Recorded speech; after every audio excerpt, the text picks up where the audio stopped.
Laatiin Ameerikaa magaalaa Maadiliin biyya Kolombiyaa keessatti argamtu. Namicha gochaa jabaatee tokkoon baay'ee kan beekamtudha. Nama yakkamaa addunyaa kana baala nama sammuu adoochuun dachee kana waliin gahuun kan beekamtudha. Namichi kun magaalattii kana waggoottan 10 caalanii fi ciqilee isaa jalatti bulchiira.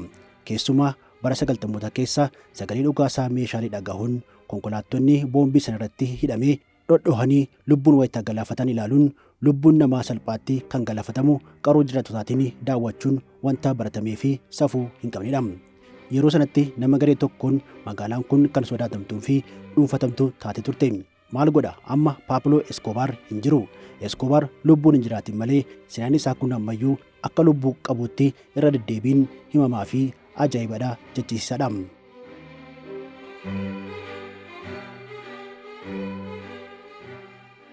Magaalaan kun akka yeroo sanaa taatu baattillee ifaan daandii irratti yakkawwan haala gurmaaniin ni raawwatamu. Daldalli quunnamtii saalaasii magaalattii kanaa fi madda galii jireenya jalqabaati. Dubartoonni magaalattii kanaa immoo wanti addaa qaban hin beekamne malee dhiirri kumaatamatti lakkaa'amu addunyaarraa ni yaa'a gara magaalattii kanaatti Maadiliinitti. Dubartoonni xiqqaa guddaa qal'aa furdaa osoo hin jedhamin meeshaa waraanaa adda isaaniitti aggamamee akka shaqaxaatti gabaaf ni dhiyaatu. Dheebuu quunnamtii saalaa isaanii ba'uuf jecha turistoonni kumaatamatti lakkaa'aman biyyarraa biyya qaxxaamuruu dhuufus bitatee gara hoteela isaatti qajeela. Dubartoonni keessumaa reefu guddattoonni ta'an dhiirota turistotaatiin akkasittiin dabni sukkanneessan wayita isaan irratti raawwatamu miidhaa isaaniirraa gahaa jiru irraa miliquuf jecha sagalee tokko dhageessisuun isaanii fi akka du'a ofirratti murteessanitti ilaalama. Kanaaf immoo wanta sammuu adoochuun isaan maraachuu jechuudha. Maadiliinitti akka malee humnaa ol dhuguun quunnamtii saalaa kabajaa fi daangaa hin qabne raawwachuun wantoota sammuu namaa adoochan akka malee fayyadamuun akkuma gochawwan seeraan deeggaramanii eeyyamaa qabanitti ilaalama. Wantoota yookiin gochawwan maraataati jedhaman kunneen raawwachuu fi guutuu addunyaarraa namoonni miiliyoona 1.5 ol ta'an gara magaalaa kanatti ni yaa'u.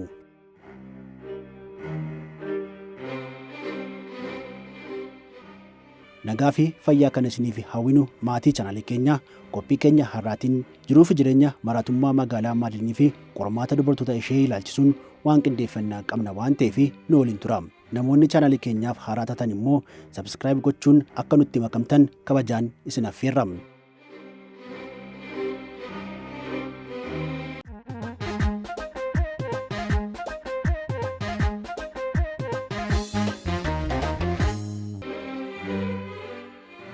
Kolombiyaan naannoon teessuma ishee ardii Laatiin Ameerikaa keessatti biyya argamtudha. Ameerikaa jalqaba argadheeraa jechuun maqaa isaa kan galmeesse Kiristoofer Kolombasiin biyya maqaan ishee moggaafamesidha. Waggoottan hedduufis Ispeeniin bittaa kolonii jalasii turteetti. Baay'inni uummata ishees miiliyoona 50 ol ni ta'a jedhamees tilmaamama. Qaaliin jireenyaa biyyoota itti hammaatedha jedhameen keessatti Kolombiyaan ramadamteetti. Sharafni maallaqa ishees kan biyya keenya birriis caalee kan argamu miti. Doolaara tokko birrii 128 kan sharafamudha. Kan keenya kun ajaa'ibadha nun jechisiisus kan kana caala nutti hin fidinii. Akkuma jennu yeroo ammaatti doolaarri tokko peesoo Kolombiyaa 3,920 sharafamaa jira. Qormaanni Kolombiyaa kanumaan kan dhaabbatu isitti hin fakkaatina. Yakkawwan garii raawwataman daddabarsi wanta sammuu adoochanii daldalli quunnamtii saalaa fi kunneenis jiraatota ishee haala jireenya gadadoo fi walxaxaa guddaa keessa gashuun akka hantuuta boolla keessaatti fiigdutti ta'aniiru. Qophii keenya har'aatiinis magaalota gurguddoo Kolombiyaa keessaa tokko kan taate xiyyeeffannoo keenya Maadiliin irratti taasifanneerra.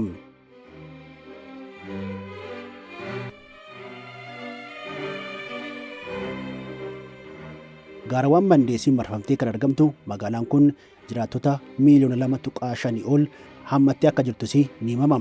Haalli qilleensa ishees jireenyaa fi mijataa akka ta'e akkasumas karra eegan Arsenaal durii Deevid Ospiniyaa sirbitoonni bebbeekamoon Maalumaanaa fi Joozee Alvaaroon magaalattii kanarraa biqiluun akka idda baargamuu addunyaarraa qaqqabanii dacheen kun kan kooti jechuun dhuunfataniiru.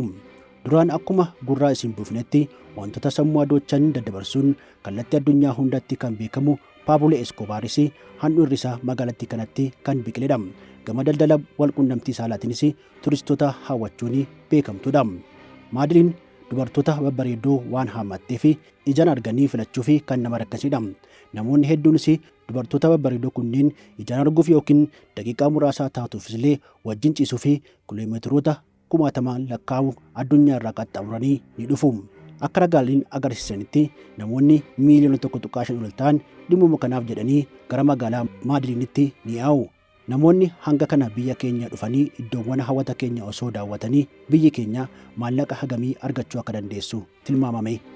Magaalattii kanatti daldalli saalquunnamtii namoota hedduuf biddeen guyyaa guyyaa isaaniitiin qaama isaanii gurguruun dubartoonni jireenya koota jedhanii itti fufaa jiran halkan tokkoo fi hanga doolaara 500 akka argatanis ni himama. Kanas gara maallaqa biyya isaanii peesootti wayita jijjiirutti miiliyoona 1,900 fi 60,000 ta'a jechuudha.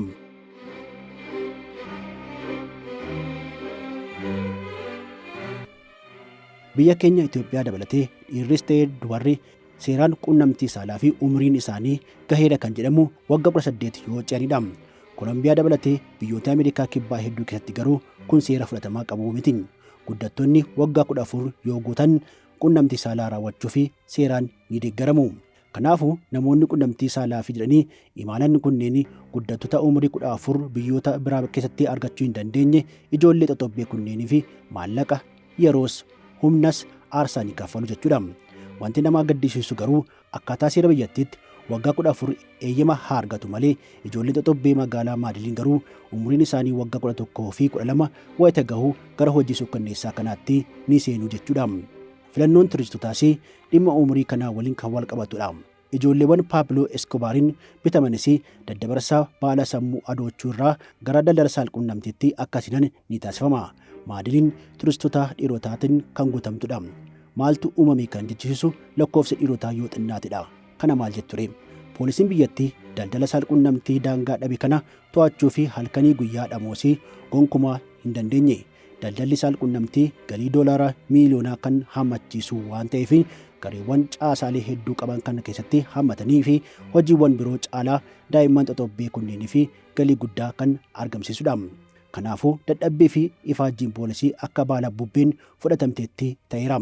Dheebuu saalquunnamtiitiin kaka'anii magaalaa Maadiliin dhiironni dhufan baay'een isaanii diyaasporaadha. Awurooppaa, Chaayinaa, Biraaziil maqaa isaanii dhaahamee hin dhumu. Kolombiyaanis isaan simatti.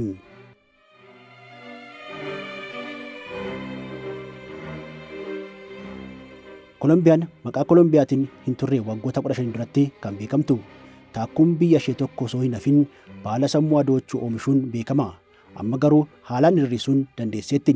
Wantoota sammuu adoochan kunneen daldaluun namoonni balaafamaa doolaara miiliyoonatti lakkaa'amu habbuqqataa turanis kallattii madda maallaqaa isaanii gara quunnamtii saalaatti jijjiiruun ammas kiisa isaanii guuttachaa jiru.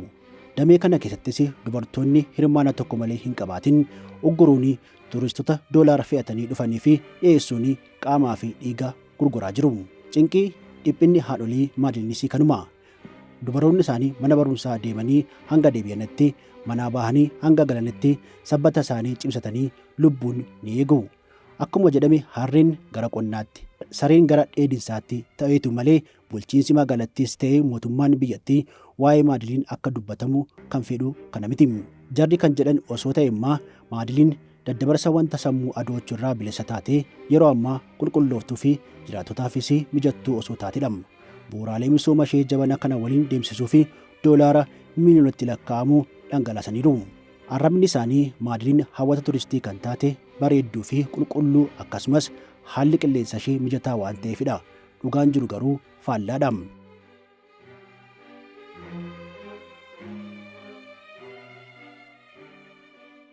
Maqaan Maadiliin sukkanneessaan bifa geeddarate malee ammas dararummaan itti fufeera. Magaalattiin dubartoota ishee dhaabbiitti kan nyaattu abjuu isaaniis ganamummaan kan itti dukkanaa'u madaan umurii ganamummaa isaanii hanga guutuu jireenya isaaniitti kan itti fufudha. Mootummaan biyyattii kun olola jedhus daa'imman yeroo ijoollummaa isaanii osoo hin burraaqin dheebuu saalquunnamtii turistotaa kunneeniitii fi kan darbatamanidha.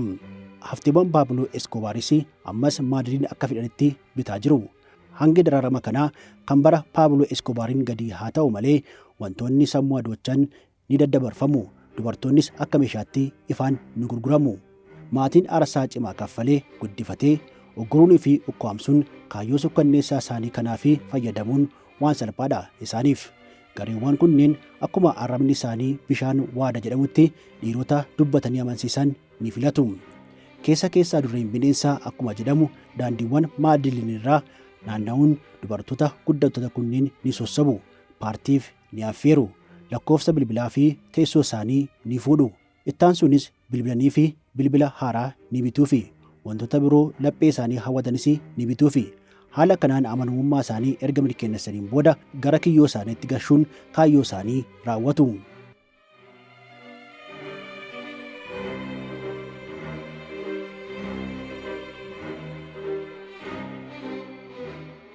Gareen sukkanneessaa kun dubartootas ta'ee maatii isaanii irratti cabiinsi xiinsammuu geessisu isaaf dhimma isaa miti. Kun isaaniif hojii idileedha. Akka saaqalamuutti daa'imman kunneen namoonni gabaaf dhiyeessan daa'imman waggaa 12 waliin qunnamtii saalaa raawwachuu fi xiyyaaraan dhufanii Maadiliin turistoota gahanis sammuun isaanii akkamitti yaadaa jechisiisa. Mee taatee waggoottan muraasan duratti uumame isinitti haa himnu. Akka lakkoofsa Awurooppaanotaa bara 2011tti lammiin Ingiliz Pool Birisfool jedhamu gara magaalaa seena qabeettii kanaatti ni dhufa. Pool Maadiliin kan seene dhimma hojii guddaa tokko qabatee osoo hin taane yookiin iddoo hawwa qabeessa magaalattii daawwachuuf hin turre. Oduun kan dhagaye gocha turizimii saalqunnamtii qabatamaan raawwachuuf malee. Kanaafuu Pool kan kaayyeeffate kana tattaaffii ofiitiin raawwachuu fi yaalee rakkoo guddaa keessa seenee ture. Akkuma kanaan dura dubartoota kunneen sa'aatii fi iddoo mijataa eeggatanii namoota akka Poolii fi filanii gareewwan dhiyeessanitu ture. Karaa ofiisaatiin miliqee hoteelatti gashatee dubartoota umurii 11 fi 14 waliin harkaa fi harkatti qabamee gara mana hidhaatti darbatameera. Mana murtiin hidhaa waggaa 20 hodhuu nyaadhuu jedhamee ammas achumatti argama.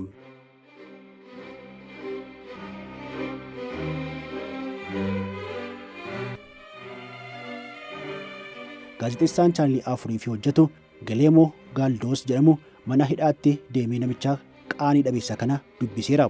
Poolisoota irraa eeyyama argatee jecha kenneenis gonkumaa hin raawwanne jedhee haaleera. Balleessaa tokkoyyuu hin raawwanne, dabni narratti raawwatame, kunoo hidhameeraa wayita jedhus dhagaameera. Kaniin hidhamee dubartoota umriin isaanii hin geenye waliin ciifteettaa jedhameen garuu qaama isaanii wayitan ilaalu yakkamaa ana hin jechisiisu hin fudhadhu jedhee gaazexeessaa kanaaf himeera. Gaazexeessaan kunis dubartoota Pool waliin ciisaniiru jedhaman keessaa tokko barbaadee erga haasofsiiseen booda dhugaan jiru garuu addadha. Dubarri kun daldaltuu saalqunnamtii akka hin turree fi wantoota adda addaatiin gowwoomsee gaabbii dagachuu hin dandeenye keessa akka ishee buuse ija ishee mimmaaniin guuttee gaddaan dubbattetti. Ani yeroo sanatti waggaa 12 ture jetteetti.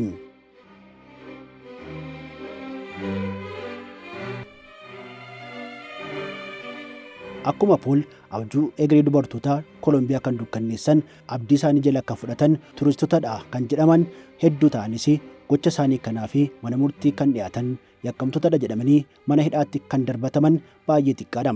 Gaazexeessaan kun hojii isaa kan itti fufuunis haadholii Maadiliin keessaa seenaa gaddisiisaa tarreesseera.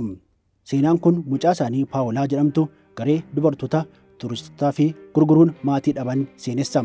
Haati kun jecha gaazexeessaa kanaaf kennaniin hundaa ol caaltee akka argamtuuf guddattee abjuu ishee akka dhugoomfattuu fi waan danda'an hunda guutuuf dadhabaa turani. Mucaa ishee jettee deesse garuu namoota bulguu kunneeniin irraa hambisuu hin dandeenye.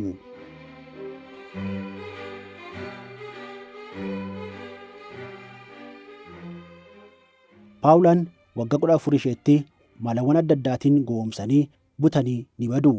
Guyyaa sanarraa eegalee mucaa isaanii eessa akka seente maal akka taates wanti beekan akka hin jirre maatiin ishee kunneen ni dubbatu. Namoonni bulguu kunneenis ija isaanii soogiddaan dhiqatanii mucaa isaanii fudhachuun qofa hin dhaabbanne.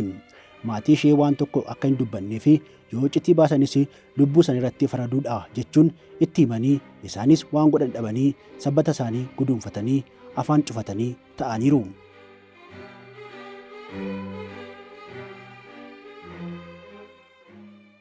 Harmeen kun yakki kun irra deddeebiin wayita raawwatamu akka waan idileetti ilaalamaa dhufeera jechuun gaazexeessaa kanaaf himaniiru.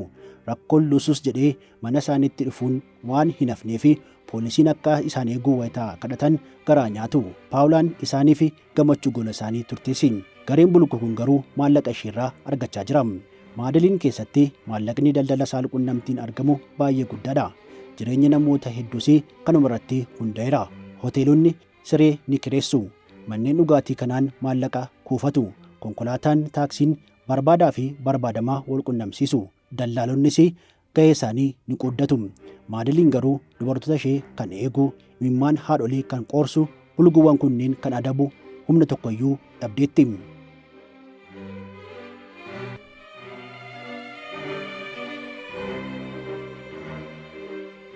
Biyya Laatiin Ameerikaa Koolombiyaa magaalaa Maadaliin hin kaafne malee turizimiin saalqunnamtii addunyaa kana irratti dhibee haaraa babal'achaa dhufeedha.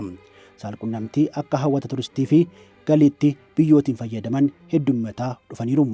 Taayilaand, Filiippiins, Veetnaam, Kaamboodiyaa, Neepaal, Meeksikoo fi Biraaziil turizimiin saalqunnamtii biyyootii itti babal'ate keessadha adda-durreedha. Taayilaand qofa yoo fudhanne magaalaan Paatiyaa jedhamtu qofti saalqunnamtii jireenya kooti jedhanii kan hojjechaa jiran lammiileen 600,000 ol keessatti ni argamu.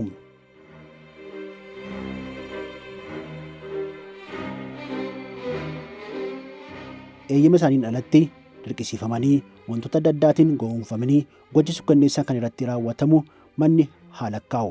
Namni namummaa isaa dagatee gocha bineensaatiin gammaduu amaleeffateera. Dhuguma biyya keenyatti wantoota kana caalan dhagahaa jira mitire. Hamaa nurraa qabu guyyaa gaarii nuuf haa fiduu jechuu qofadha.